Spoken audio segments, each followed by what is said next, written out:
for joining us for our LinkedIn Live. This is our second session. I completely bogged the first by giving everyone the wrong date and loads of people signed up to the wrong one. So if you did miss that, if you visit my profile, it's on there. And again, it's on our website, on our lives. But this is our second live. And this time we're going to do a deep dive, God, I can't talk today, into the CRM and what it can actually do from you from a sales and marketing perspective. Because I know when working with people, so often they are either not using their CRM, it's sitting there in the background and it's just running and not doing anything, or they're just using like 1/8 of its capabilities, which means that they are simply not making the most of it. And we always go, "What's your CRM?" It's the first question we'll always ask a client, and so often we get a blank look and people's faces, or I don't even know what a CRM is. So we covered that in the first session. But this session, I want to go a little bit more in depth as to what a CRM can actually really do for your business. So, Paul, I'm going to let you introduce yourself, tell us about your company, and then we'll start getting in there. Okay, great. Thanks very much, Henny. Thanks for having us again on this second session. So, my name is Paul Harris from Coacto, and Coacto are a specialist CRM implementation consultancy. We largely work with Salesforce.com technology because that's the world's #1 CRM system, and it's broad and deep, and we haven't yet found any situation where we couldn't align that technology or add some building blocks into that technology that would enable us to meet customers' needs. And I've been working in the Salesforce CRM space for over 20 years now, in IT for probably close to 40 years, he says in a muffled voice. So I've worked. It's always a bad calculation to do that It one. is, yeah, never do those calculations live. And I've worked both, I started out as a developer, but I got increasingly closer to the customer. So I've worked with CRMs as somebody that was managing, say, an international distribution channel. I've worked with CRMs as a business owner, and I've married really those two skills to help people get the best out of CRM. Because I know we were at a trade show last week, a Smart Manufacturing Expo, and as soon as you mention the word CRM, I'd say probably 4 or 5 out of 10 people just had this awful look on their face. They would groan and moan, and it's terrible, it doesn't do this, it doesn't do that, we don't like it, we don't use it, we need something new. And I think there's massive benefits to be gained from aligning a CRM to your business, but I think many people don't actually do that. They don't invest, and as you said, Henny, people just simply don't use it. They prefer spreadsheets. So I'm looking forward to this morning just to sort of explore some of the areas around sales and marketing where we can really leverage the Yeah. power of CRM technology, whatever that might mean, and it's different things to different people.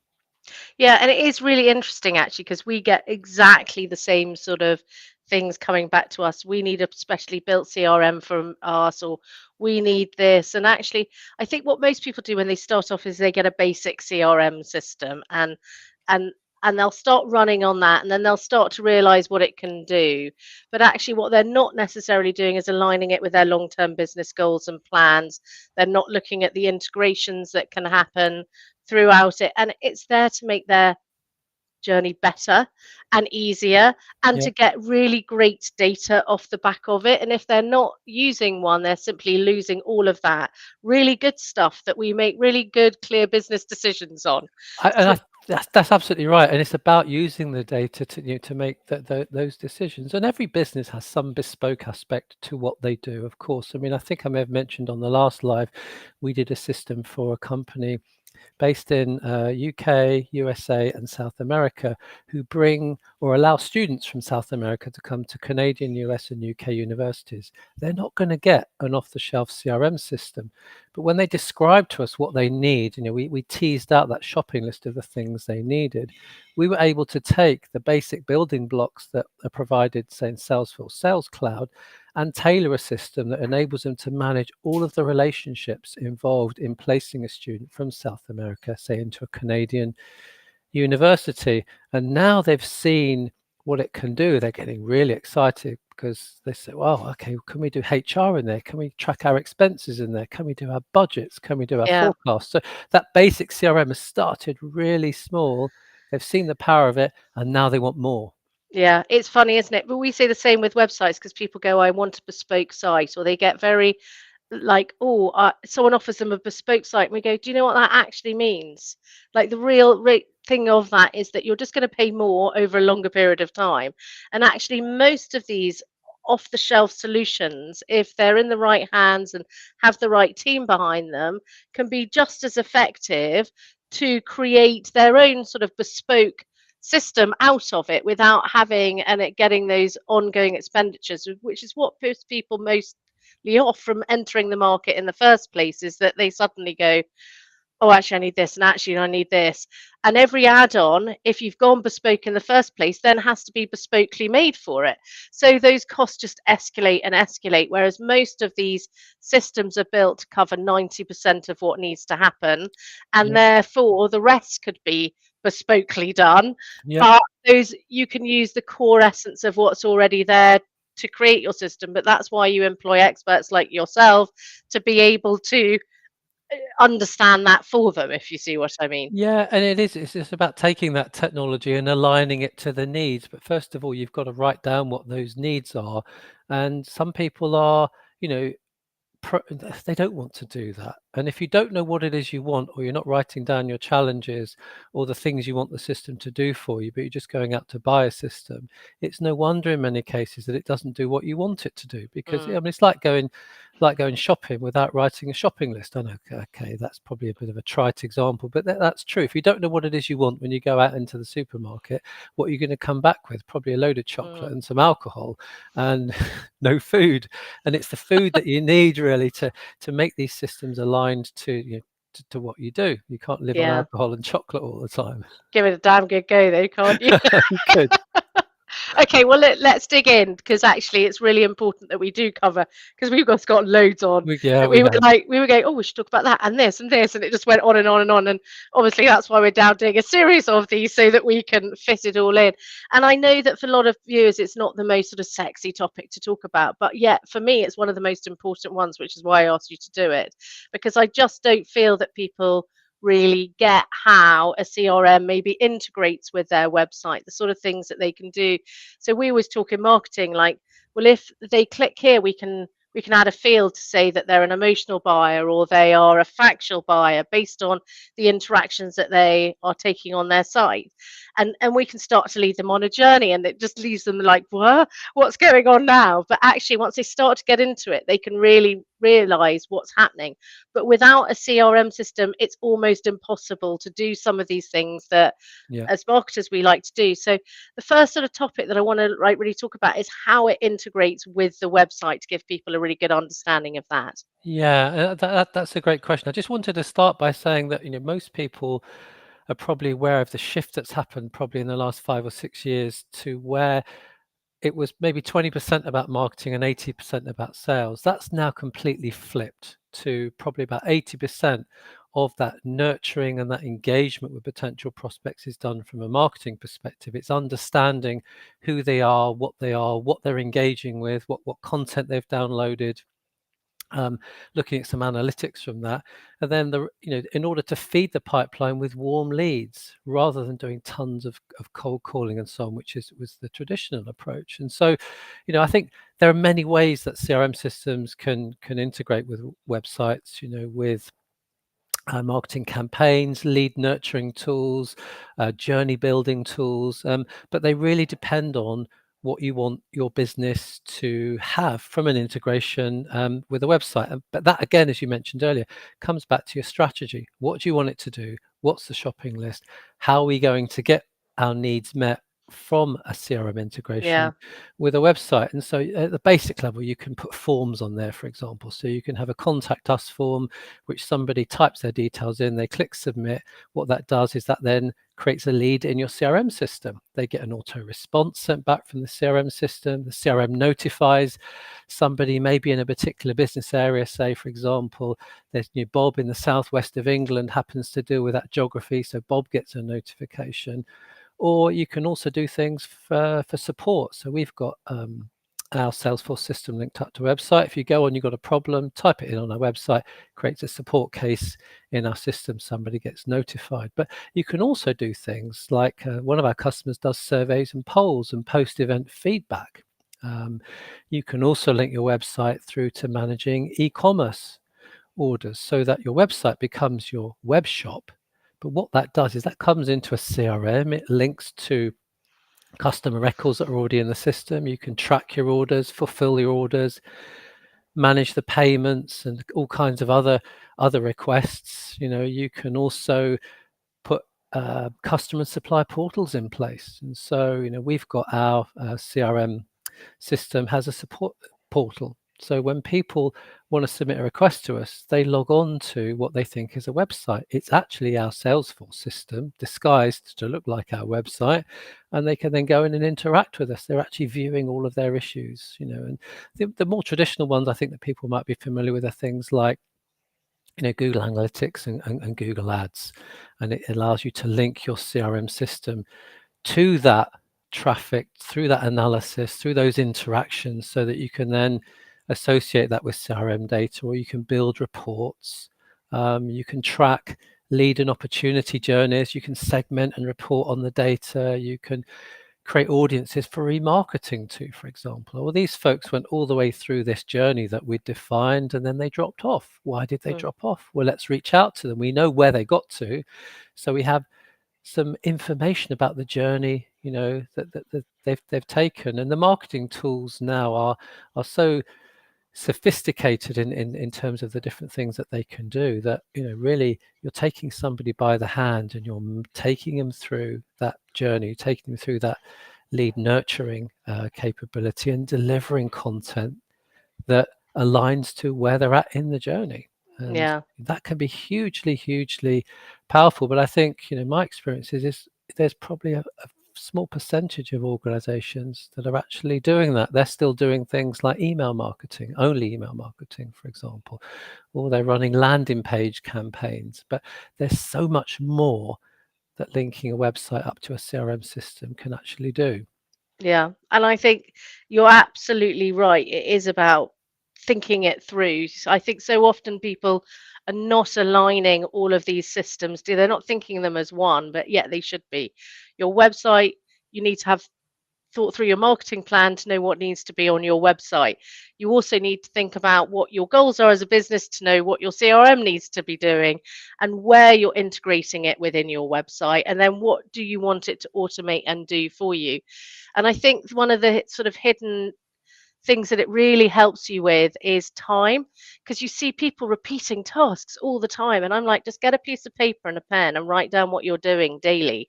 We've started putting screen recorders on our screens when we're doing work for businesses, and we started recording our everyday work of what we were doing, and then you get to see how much time you're spending on admin or something else. And actually when you add that up with your hourly rate, you're like, bloody hell, that's a lot. It's massive. What can be automated here? What can be, yeah, it's actually scary when you actually really get down into the nitty gritty of it. And I see it doing consultation work with clients, and you're looking there and you're going, wow, look at that amount of time that you've got. And actually all of that can be automated through a CRM system.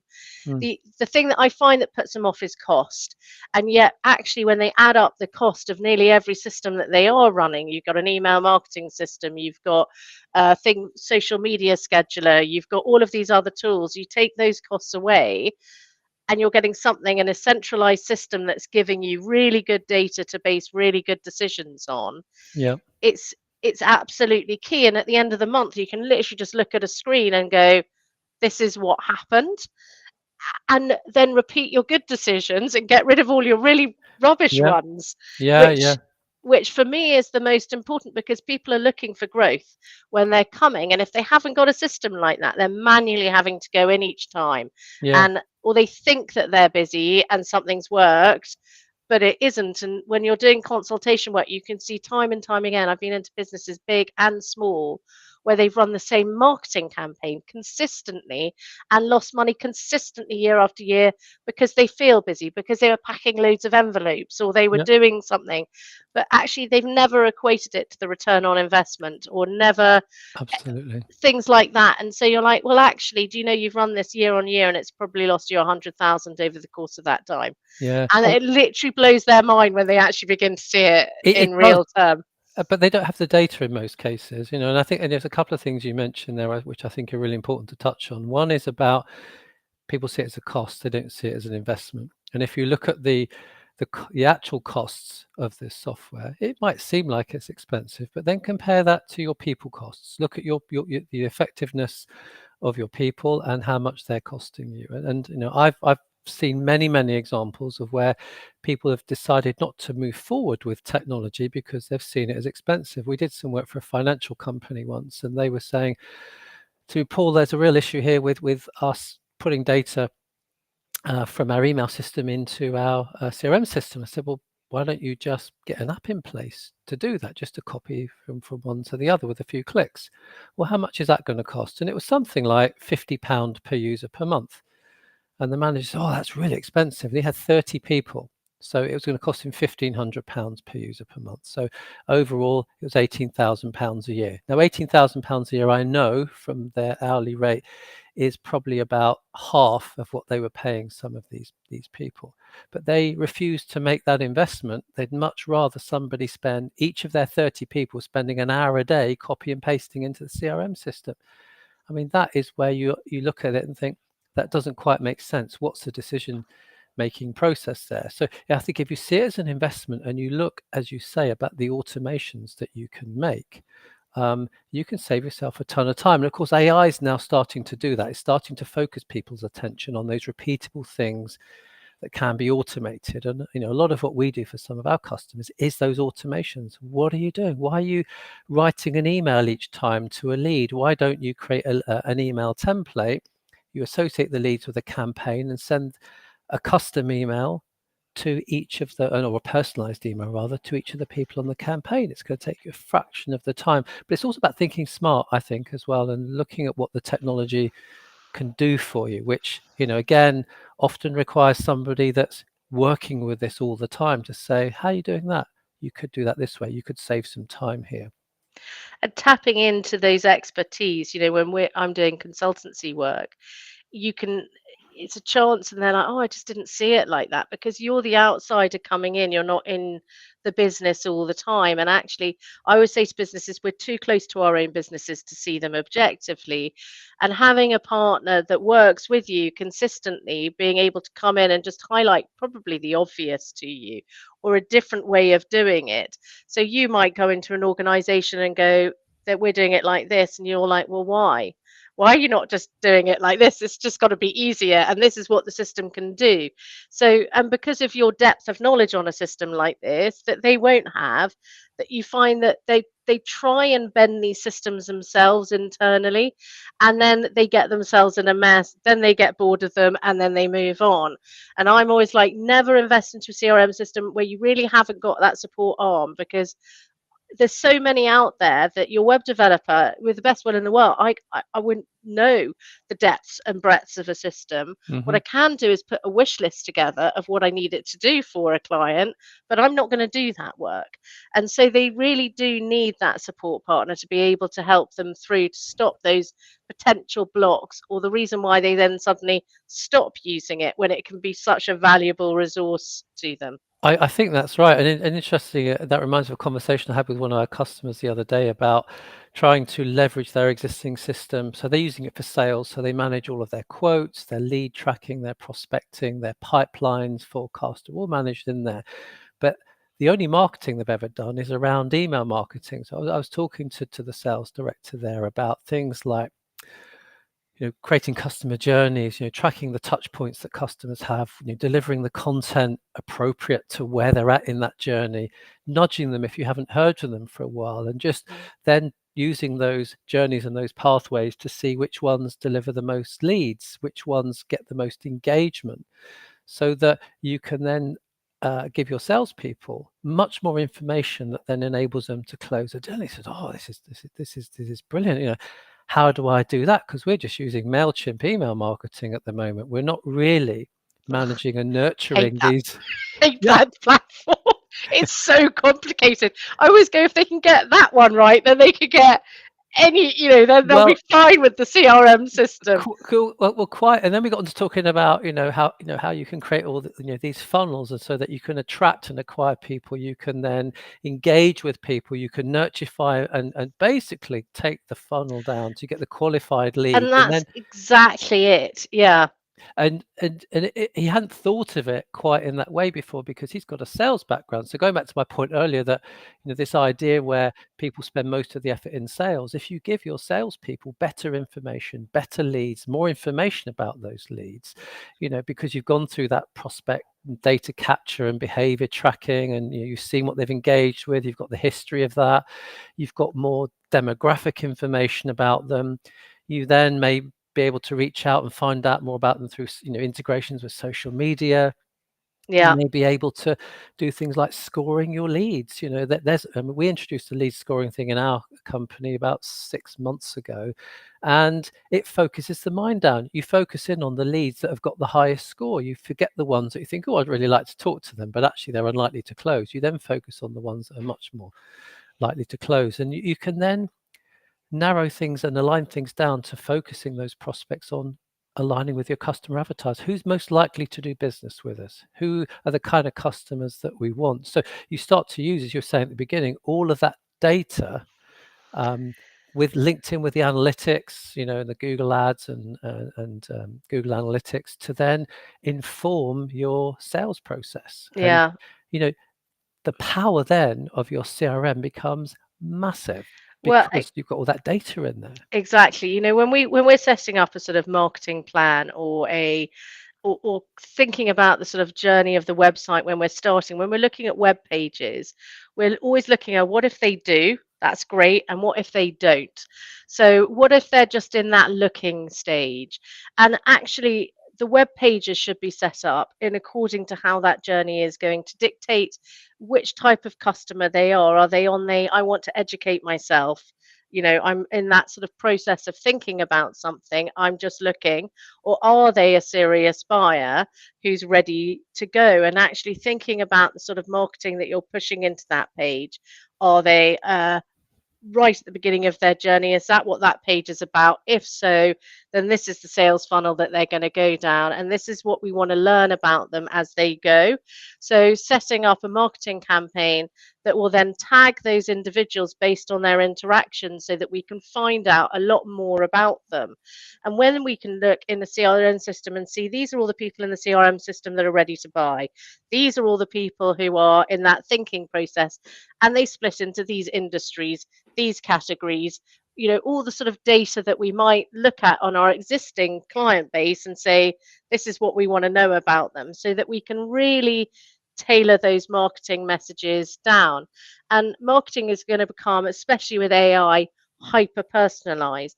So your CRM system is going to become more and more important in being able to deliver that hyper personalized experience with them. And if we haven't done that and set our systems up like that, you're going to be losing out to the companies who have done it, Hmm. because that is just the way that the world is going. You're going to see more and more things that we used to think were creepy, and soon they're going to become mainstream, and we're going to get used to them.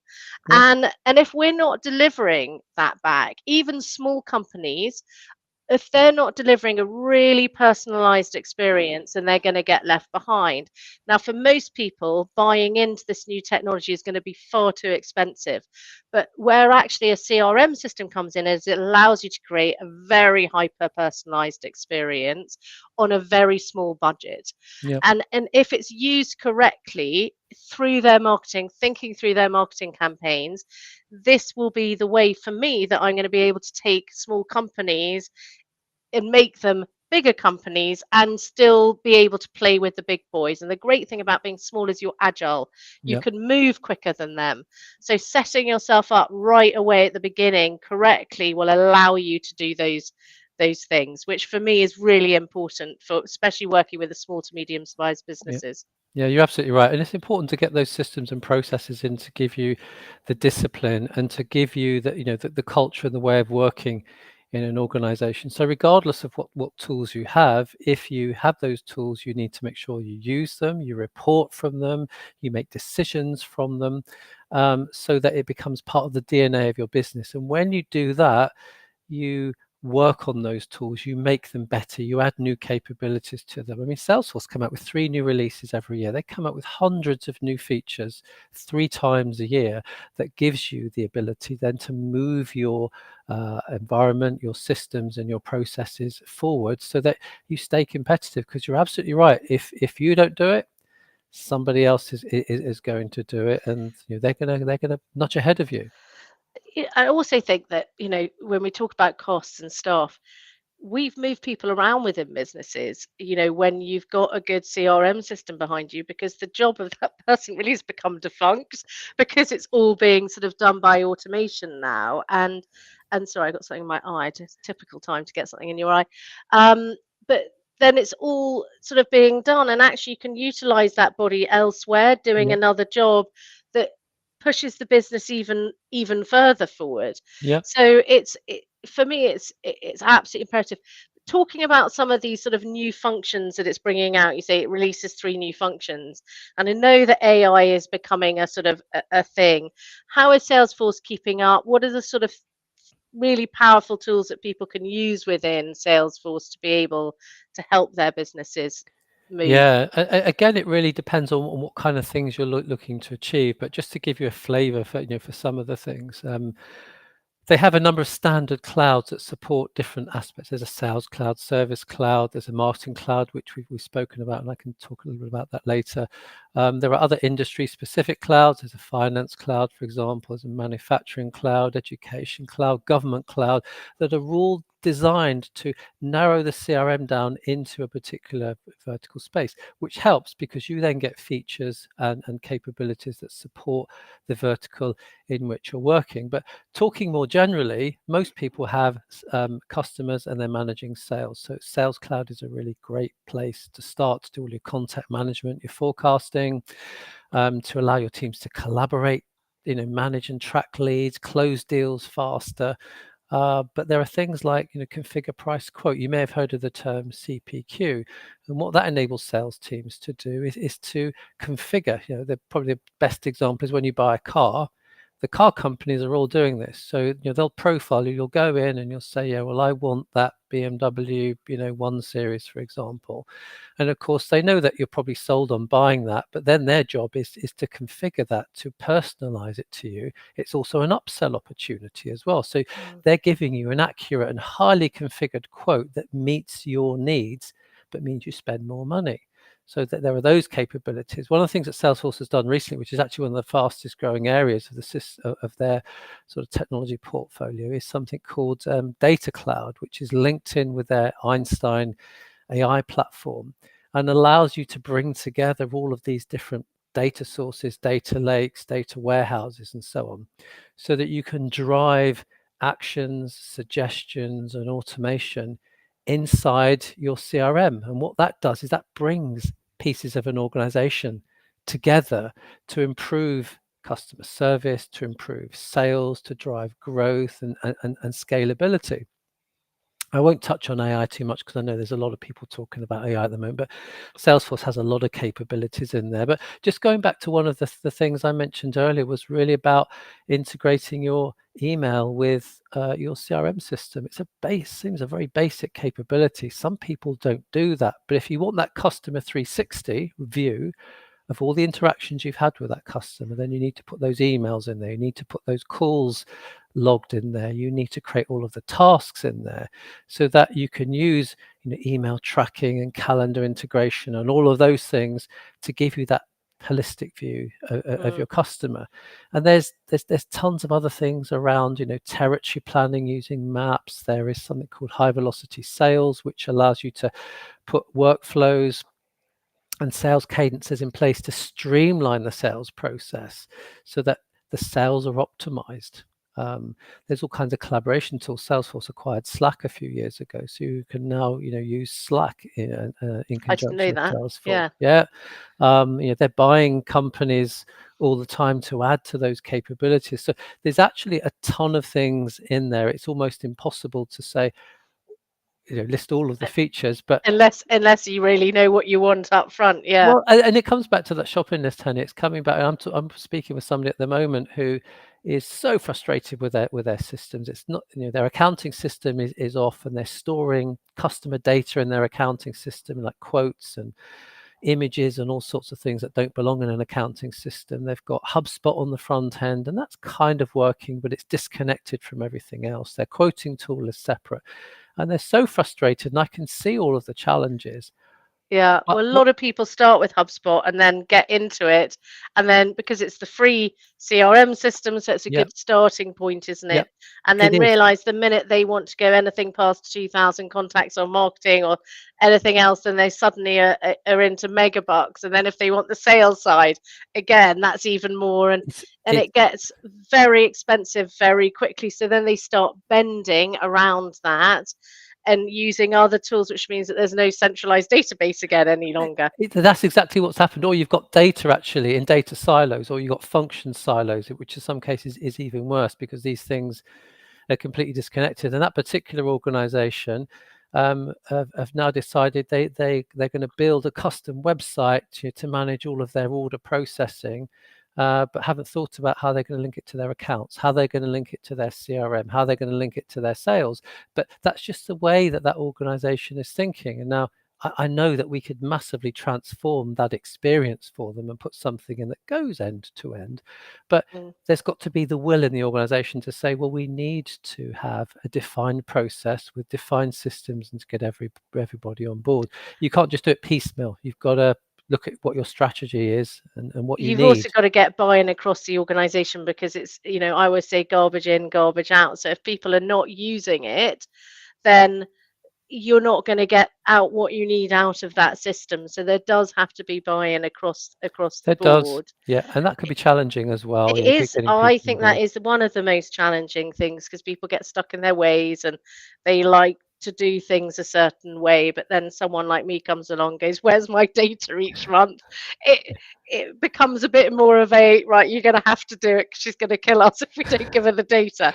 So Well, yeah, but equally, you can do some very simple things like, run your sales meetings from your CRM system. So there, straight away, if the data's not in the system, you can't have an effective sales meeting. So that then encourages everybody to do it. So there are some simple tricks that you can apply to nudge people in the right direction, because the three pillars of business are process, systems, and people. And you need to have effective processes, effective systems, and effective people. And if one of those falls down, you're not operating as effective as you could. You're not giving yourself the ability to grow or scale as effectively as you might. yeah. So I want to round back on sort of my little sort of final question, because obviously I love the marketing side and that's Yeah. the bit that I'm really into, and really want to give my sort of viewership and people who are watching today a really good idea of some of the marketing tools that it has, because I think people would be really surprised actually as to what it contains. And then when they look and think of all the other systems that they're running on the side and add that up, actually what a great system this actually is. So can we just run through a Yeah. few of those, especially the sort of email marketing and the social side and all of that, because those are the basics that most people tend to have, and I know that it contains all of those. Yeah, it does have all of those. Nothing in particular on the social side. It's about linking that data that you might harvest from social media into giving you that prospect 360 review. What do we know about this person? What are they posting about? Who are they interacting with? Um, that's an important aspect that Salesforce provides. But I mean, there's a number of areas. I mean, we touched on data cloud, which is really about trying to leverage and unify all of that data into that customer profile, that customer 360. And that's not just about sales data, or it's not just about purchase data, it's about marketing data as well. And putting that all together can be hugely powerful. Mm, But once you've got some of that data, you can use things like personalization. So based on the journey that people have taken, what they've seen, you could then dynamically offer things to a customer based on their interactions at a particular point in that customer journey. So you might have mapped out a customer journey, and the customer is, going down this journey in maybe a slightly tortuous way. You could say, and actually it happened to me the other day. I've been looking at something for home, and I engaged with them about 10 days ago. And today I got an offer saying, look, we realize that you've looked at our website, and you've looked at this, and you've looked at that. So they know about me, and they know about what I've looked at. I said, look, we're going to give you, for today only, a 50% offer on that product. Sign up today. So that is based on how I've interacted with them. They've personalized that journey for me, because they can see all of the engagement that I've had with them across that marketing or commerce or whatever engagements I've had during that journey. And so it's about capturing all of that, just personalizing it. It's managing that engagement. It's also looking at things, not just say from an individual perspective, but maybe from an account perspective. So, if you're dealing with, very large organizations, we were at a trade show last week, and there was GlaxoSmithKline and Mars and all of these organizations. When you speak to somebody there, you're speaking to a tiny cog in a massive machine. And so sometimes you need to join up all of these pieces of data together so that you know how you're engaging with that account rather than just individuals. And once you've got some of these systems in place, you can optimize the marketing journeys, you can optimize the performance of those, or which journeys are delivering the most leads, which journeys are delivering the best leads, what journeys aren't people going down at all, so that it's really about getting that intelligence back. Stops you wasting time as well. Because I find that when people have that data, what they do is they use it and put it back into their social media campaigns, because they know now what people are enjoying and what they're liking. So they're just producing more of it. So ultimately their marketing becomes more effective because they have that data coming back. They're feeding back what their client base actually wants, whereas they're before just relying on complete and utter guesswork, looking at their competitors, seeing what they're up to, and not really thinking about how their client base is actually interacting with them at all, or really what actually gets that lead over the line. Most of the time it's like, oh well, they just chose us. And actually it is often much more nuanced than that. When I sit with salespeople, there'll be one guy that's really good, and he'll be saying the same thing again and again and again and again. And it might be a little bit maverick what he's saying, but it's getting them over the line. And then when you say to the owner of the business, well, he's saying that the others aren't because it's not in your rules and you're not allowed to, but it's helping you win clients, they'll immediately change it. We'll put it over the website, we'll put it everywhere. But that, if you don't have that data in your CRM system, you'd never know some of that data. That's, it's about the inputs that go into it, which is why it's so important to keep inputting into it. Yeah, and I think that's why Salesforce have really positioned this data cloud product now, because it enables them also to do things like loyalty. So you reward your loyal customers, you give them special offers to make what they've made a choice to go with you. Let's reward them for that, or let's leverage them to do referral marketing. So people that, are really happy with your products, you can create referral programs to then acquire new customers. And, all of this sits around the things that you mentioned earlier about, AI, email campaigns, social media ads, all the journey building.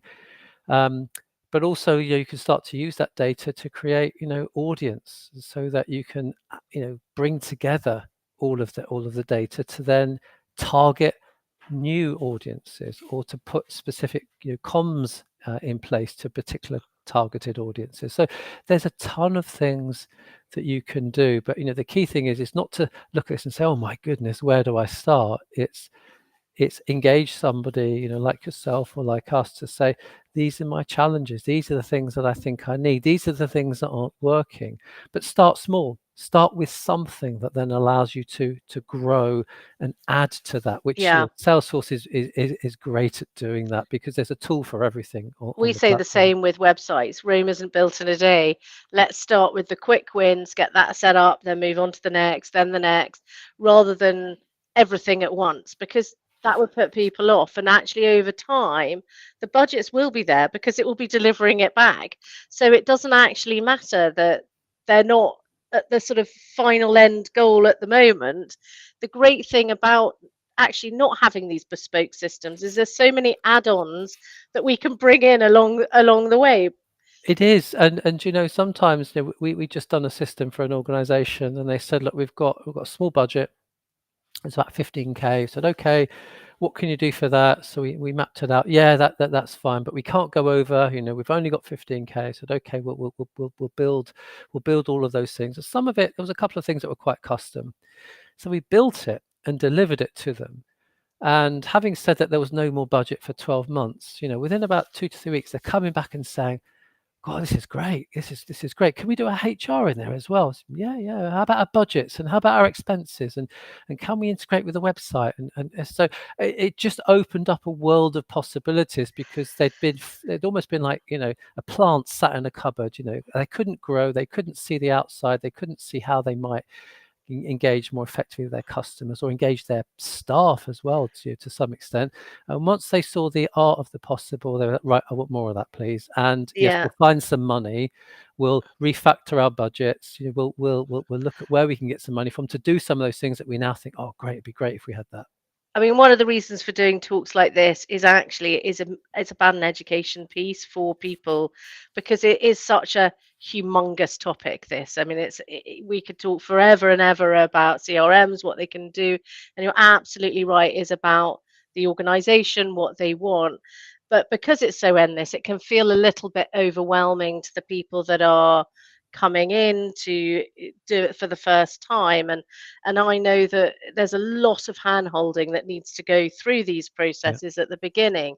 But I think when people come out the other end of that sort of process, which actually wasn't as painful as they ever thought it was going to be, because they've been handheld through it, that they're like, oh my God, I don't know how. And then they start seeing things like, oh, that will be delivered by a CRM system.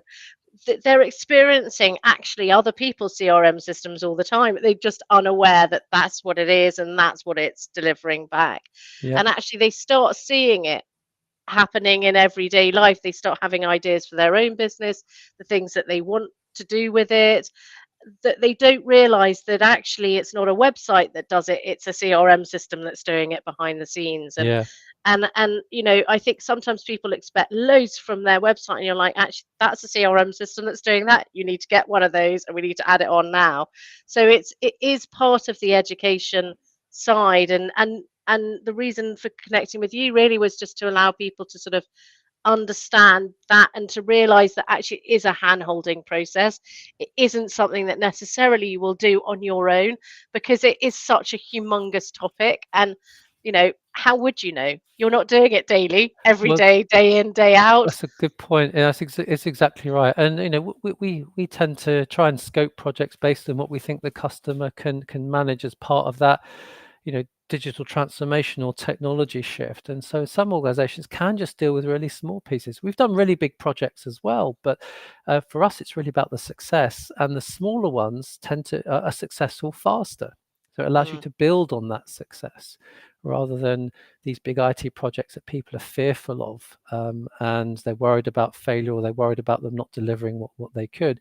If you start small, there's much less risk of that. Get some benefit early, and then capitalize upon that benefit, and just gently expand out your capabilities. Because yeah. you're right, behind all of these really big organizations that we deal with on a day-to-day basis, there is a CRM system at work. Amazon is one big CRM system. It's made up of lots of different systems, but we can see how effective that is. And I think you made an interesting point earlier on about how personalized these journeys are going to become. It's because of the data in the CRM system. It's a little bit like that film. Was it called Minority Report with Tom Cruise? And Oh, yeah, yeah, if you yeah. remember, and he's walking along, and then they're playing an ad that's targeted at him. Yeah. People think, oh my goodness, do you think they'll be able to do that? Well, they can. The technology is now available to deliver that. Mm, We get that every time we go on social media. oh, I've been looking at, walking shoes because I'm doing a Sahara trek, in November, and now my social media is flooded with, walking this, walking poles, walking socks, walking boots, and it's because they know something about me. So now they're Yeah, trying yeah, to yeah. target me with all of that stuff. This kind of technology is already there, and people are using it. And And as I say, it's creepy now, some of it, but it won't be soon because it will no, start to fall into mainstream. It's absolutely. and it's just the way it's going to start moving. But yeah, well, listen, Paul, thank you so much for coming on today. Can you just give everyone a quick sort of overview of how to get hold of you? I've put your QR code there for anyone who wants to scan it. Yeah, sure. So the best way to get in contact with us is to send us a message or an email. If you send it to marketing@coacto.co.uk, and that's coacto.co.uk, and one of my team will pick that up. We'll connect with you on LinkedIn. If you want to provide some details, obviously name, company, if there's anything that's particularly of interest to you that you'd like to have a conversation with. And we're currently offering free consultations to organizations that have got challenges with their systems or their processes, and they just want to come in to the office, have a chat, have a coffee, have a bit of cake, or we'll come to you if that doesn't work for you, just to see if we can help you move forward. Brilliant. Thank you so much.